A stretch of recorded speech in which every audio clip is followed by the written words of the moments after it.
부모가 되기는 쉬워도 부모 역할을 감당하는 것은 꽤 힘든 것 같습니다. 성경의 위대한 인물로 평가받는 다윗 왕만 봐도 알 수 있습니다. 다윗은 스라의 자녀들을 잘 키우지 못해 엄청난 시련을 겪어야만 했습니다.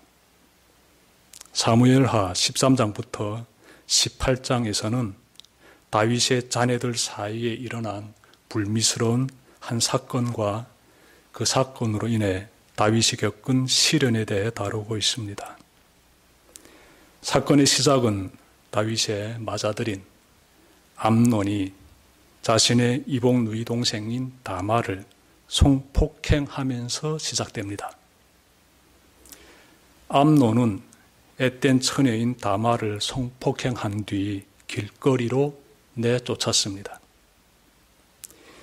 이복 오빠로부터 성폭행당하고 버림받은 다말은 옷을 찢고 머리에 재를 뿌리며 자신의 원통함을 표현했습니다. 그러자 다말의 오라버니인 압살롬이 여동생을 자기 집에 데려다가 머물게 합니다. 이 사건을 알게 된 다윗 왕은 크게 분노했습니다. 그런데 분노만 할 뿐 암논에게 그 어떤 징벌을 내리지 않았습니다. 이것을 지켜본 다말의 오빠인 압살롬은 복수를 계획하게 됩니다.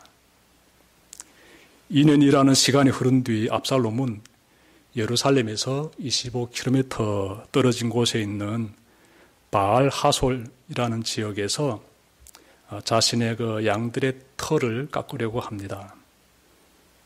당시 양털을 깎는 날은 축제일로 여겼으므로 암논을 비롯한 형제들이 압살롬의 초대를 받습니다. 그들은 음식을 먹으며 즐기고 있을 때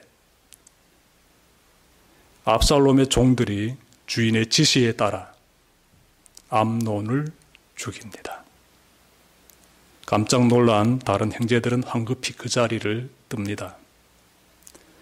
암논을 죽임으로써 누이 동생의 복수를 한 압살롬은 외할아버지가 사는 구술로 도망갑니다. 당시 압살롬의 외할아버지인 이 달메는 이름이 달메예요. 이 사람은 구술 지방을 다스리는 왕이었습니다. 다윗은 사랑하는 맏아들 암논이 배다른 동생인 압살롬에게 죽임당했다는 소식을 듣고 대성통곡합니다. 아들을 잃은 다윗의 슬픔은 흐르는 시간 속에서 서서히 사라져 가게 됩니다. 그렇게 3년이라는 세월이 흐릅니다. 다윗의 마음에는 누이 동생의 복수를 하고 도망친 압살롬에 대한 그리움이 밀려오기 시작합니다. 곁에서 이것을 눈치챈 다윗의 부하 요압은 지혜로운 여인을 내세워 다윗의 마음을 움직입니다. 다윗은 압살롬이 예루살렘으로 돌아오는 것을 허락하기에 이르고요. 그가 조건 한 가지를 제시하게 됩니다. 그것은 압살롬을 집으로 데려오되 내 얼굴은 볼 수 없다는 것이었습니다. 이렇게 되어 압살롬은 예루살렘으로 돌아오게 되는데 아버지에게 찾아가 인사를 할 수 없었습니다. 자, 이렇게 돼 이때부터 다시 시간이 2년이 흐르게 됩니다. 압살롬은요, 2년의 세월이 흐르는 동안 아버지 앞에 단 한 번도 나가지 못합니다. 정말 속이 타들어가지요. 그래서 그는 아버지의 부하인 요압을 불러다가 이렇게 말합니다. 나는 임금님의 얼굴을 뵙고 싶소. 나에게 아직도 무슨 죄가 남아있으면 차라리 죽여달라고 하더라고 말씀을 드려주시오. 라고 자신의 심정을 전합니다. 요압은 압살롬의 심정을 다윗 왕에게 전하고요. 그래서 다윗은 압살롬을 부릅니다. 다윗은 정말 얼굴이 땅에 닿도록 절을 하는 압살롬에게 다가가 입을 맞춥니다. 이렇게 아버지와 아들의 재해를 통해 모든 사건이 매듭 지어지는 것 같은데, 그로부터 4년이 흐른 뒤 압살롬이 반란을 일으킵니다. 오늘 본문인 사무엘하 15장 7절부터 12절에서 이 부분을 다루고 있습니다. 아버지와 재해하고 나서 압살롬은 은밀히 반란을 준비했습니다. 먼저 그는 호위군사 50명을 둡니다. 다음으로 성문에 나가 송사하러 나오는 백성들을 만나 왕에게로 향하던 그들의 마음을 가로챕니다. 끝으로 다윗의 참모이던 아히도벨을 자기 편으로 만듭니다. 사무엘하 11장 3절과 23장 34절을 보면 아히도벨이 밧세바의 할아버지로 발견됩니다. 당시 아히도벨은 자신의 손녀의 남편을 죽이고 손녀를 가로챈 다윗에 대한 불쾌한 감정을 가지고 있었을 것으로 보입니다. 압살롬은 이러한 부분을 파고 들어가서 아히도벨을 자기 사람으로 만들었던 것입니다. 압살롬은 반란을 앞두고 다윗에게 찾아가, 즉 아버지에게 찾아가 헤브론에 다녀오게 해달라고 부탁을 합니다. 아버지의 허락을 구하는 것이지요. 오늘 본문의 7절과 8절 보니 그가 이렇게 말합니다. 아주 그럴듯하게 거짓말을 하게 되는데 한번 경청해 보십시오.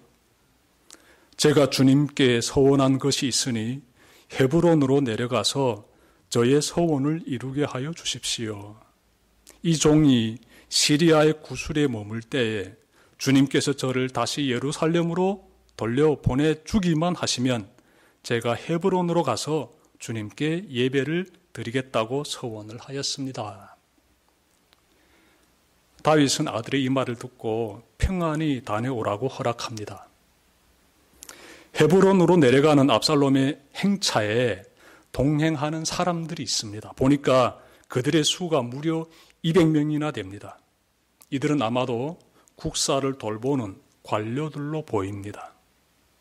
그들은 압살롬의 결약에 대해서 전혀 모릅니다. 헤브론에 도착한 압살롬은 곧바로 반란을 일으킵니다. 그는 이스라엘의 모든 지파에게 첩자들을 보내 나팔 소리가 나거든 압살롬이 헤브론에서 왕이 되었다라고 외치게 합니다. 그러자 압살롬의 주위에 많은 백성들이 모이게 됩니다. 뒤늦게 이 사실을 알게 된 다윗은 왕궁을 떠나 피난길에 오릅니다. 압살롬의 반란은 성공한 듯 보이지만 얼마 못 가서 실패로 끝납니다. 이 부분은 다음 주 수요일에 살펴보도록 하겠습니다. 오늘 본문 말씀 통해 우리는 압살롬이라는 한 인물에 대해서 살펴보았습니다. 그가 누이 동생이 성폭행 당했을 때부터 11년의 세월을 어떻게 살아왔는지 우리가 살펴보았습니다. 압살롬은 어떤 사람이었습니까? 그는 누이 동생의 인생을 사정없이 짓밟은 이복형을 철저히 응징한 복수의 사람이었습니다. 또한 그는 복수를 계획하고 인내하며 힘을 키울 정도로 지략과 용기를 겸비한 사람이었습니다. 그리고 누이 동생의 복수를 위해서라면 왕궁에서 왕자가 누리는 안락한 삶을 포기하고 도망자의 삶을 선택할 정도로 비장한 결단을 내리는 강인한 사람이었습니다. 동시에 그는 지독할 정도로 이기적인 사람이었습니다. 그는 자신의 복수가 아버지에게 미칠 상처에 대해서는 아랑곳하지 않는 이기적이고 냉혈적인 사람이었습니다. 자신이 이복형인 암논을 죽이면 아버지로서는 형제가 형제를 죽인 사건에 직면할 텐데 그러면 아버지가 얼마나 비통함 가운데 빠져들까를 전혀 고려하지 않았습니다. 더욱이 그는 하나님의 법을 무시하는 불신앙적인 사람이었습니다. 하나님의 백성이라면 마땅히 취해야 할 그러한 자세가 있는데 압살롬에게서는 그런 모습이 보이지 않습니다. 하나님의 백성이라면 성경에 기록된 대로 원수 갚는 것은 하나님께 맡겨야 합니다. 레위기 19장 18절 앞부분 보시면 한 백성끼리 앙심을 품거나 원수 갚는 일이 없도록 하여라 이렇게 말씀하고 있고요. 신명기 32장 35절 앞부분 보시면 원수 갚는 것은 내가 하는 일이니 내가 갚는다라고 말씀하고 있습니다. 여러분, 압살롬이 지금 어떤 행동을 취하고 있는지 우리가 좀 살펴봐야 됩니다. 하나님께 원수 갚는 것을 맡겨드려야지요. 그는 하나님의 말씀에서 떠나서 자기 멋대로 지금 행동하고 있습니다. 그래서 압살롬의 인생을 보면서 우리는 두 가지 교훈을 찾아보게 됩니다. 우선 하나님의 백성이라면 마땅히 자신의 원통함을 하나님께 맡겨드려야 합니다. 압살롬에게서는 이 부분이 보이지 않습니다. 압살롬을 보면 잘못된 판단이 어떤 비극을 초래하는지 보게 됩니다. 시작이 좋아야 끝도 좋습니다. 시작이 잘못되면 끝은 불보듯 훤합니다. 하나님을 떠나 자기 생각대로 계획한 일에는 좋은 결실이 맺힐 수 없습니다. 우리는 무슨 일을 함에 있어서 꼭 하나님의 뜻에 따르는 일인지를 살펴봐야 합니다. 내 감정과 내 계획에 의존하면 압살롬과 같은 비극적인 인생에 처해진다는 사실 명심해야 합니다. 반란을 일으킨 압살롬은 얼마 뒤 요압의 창에 맞아 비참하게 인생을 마감했습니다. 하나님의 뜻을 거슬러 악을 행하는 사람에게 기다리는 것은 자멸의 무덤뿐임을 항상 명심하시길 바랍니다. 압살롬의 인생이 우리에게 주는 또 다른 교훈은요, 복수가 문제 해결의 답은 아니다라는 것입니다. 세상을 보니 도처에서 복수가 정말 난무합니다. 한반도만 놓고 봐도 남북이 서로 복수하기에 여념이 없습니다. 북한은 한국으로 오물 풍선을 25회에 걸쳐 띄워보내고 있으며 한국은 이에 맞대응으로 대북 방송을 재개하고 있습니다. 며칠 전부터는 북한은 한국이 무인기로 평양에 삐라를 뿌렸다며 당장 전쟁이라도 일으킬 듯이 긴장을 고조시키고 있습니다. 무인기 삐라 사건에 대한 우리 군의 입장을 보니 북한 주장에 대한 사실 여부를 확인해 줄 수 없다라고 말합니다. 서로를 자극하는 이 복수라는 불씨가 한반도를 전쟁의 불구덩이로 몰고 갈 수도 있기에 우려하지 않을 수 없습니다. 그 어느 때보다 한반도에 짙게 드리운 전쟁의 먹구름을 보면서 우리는 하나님의 도우심을 구해야 합니다. 이 땅이 복수로 차오르지 않게 해달라고 간절히 기도드려야 합니다. 복수는 문제 해결의 답이 아닙니다. 그리고 우리 각자의 삶의 자리를 살펴봐야 합니다. 혹시 소중한 인생을 누군가에 대한 복수심으로 불태우고 있지는 않습니까? 우리는 하나님을 믿는 사람들입니다. 그러므로 가해자가 진심으로 죄를 뉘우치고 용서를 구하면 용서해 줄 수 있어야 합니다. 만약 가해자가 죄를 뉘우치지 않고 용서도 구하지 않는다면 어떻게 해야 할까요? 정의의 하나님께서 그 죄악을 심판해 주신다는 성경의 말씀을 붙잡아야 합니다. 우리는 우리의 인생을 복수심으로 채워가지 말아야 합니다. 하나님을 떠난 인간적인 복수는 그 결과가 비참하기 때문이에요. 지금까지 압살롬의 인생이 주는 교훈을 찾아봤다면 이제는 우리의 시선을 다윗에게로 돌려봅시다. 그리하면 다윗의 그릇된 처신을 발견할 수 있습니다. 다윗은 압살롬의 형제 살인과 정권 반란의 원인 제공자입니다. 불씨는 사전에 제거해야 합니다. 안 그러면 온 산을 불태웁니다. 다윗은 암논이 압살롬의 여동생을 성폭행했을 때 철저히 응징했어야 합니다. 성경을 보면 다윗이 암논에게, 즉 자신의 마자들에게 법적인 처벌을 가했다는 내용이 어디에도 없습니다. 다윗은 암논이 중범죄를 저질렀으므로 그를 사형에 처하기는 고사하고 그를 집에서 내쫓는다든지 압살롬에게 했듯이 왕 앞에 나오지 못하게 한다든지 등의 징벌조차 내리지 않았습니다. 다윗은 정의를 구현하는 왕답게 악행을 저지른 암논을 어떤 방법으로든 심판했어야 합니다.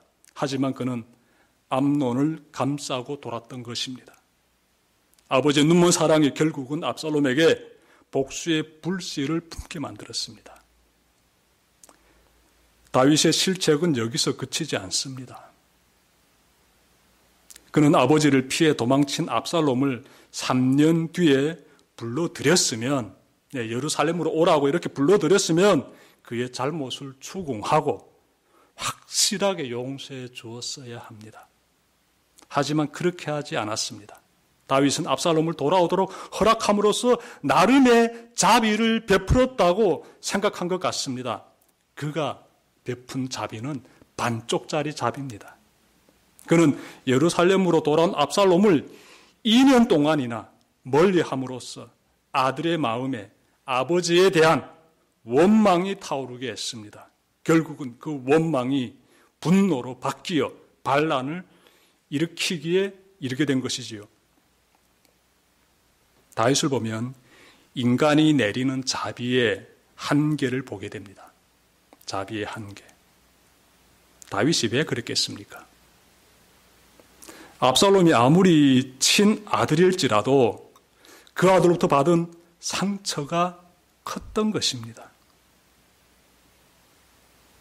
그랬기에 온전한 자비를 베풀지 않은 것입니다.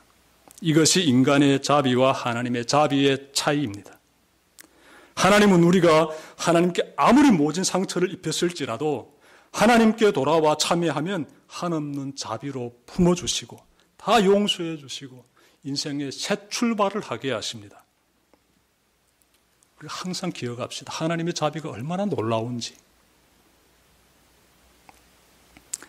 지금까지 다윗과 압살롬 사이에 일어났던 불미스러운 사건을 전해드렸습니다.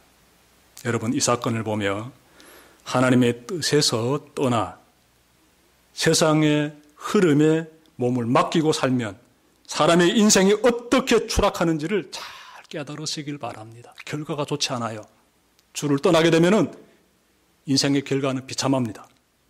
그러므로 우리는 항상 하나님의 뜻 안에서 살아가기를 소망하고 간절히 소망해야 됩니다. 남은 한 주도 하나님 뜻 안에서 온전하게 거하는 대성교회 모든 성도님들 되시기를 바랍니다. 기도드립시다.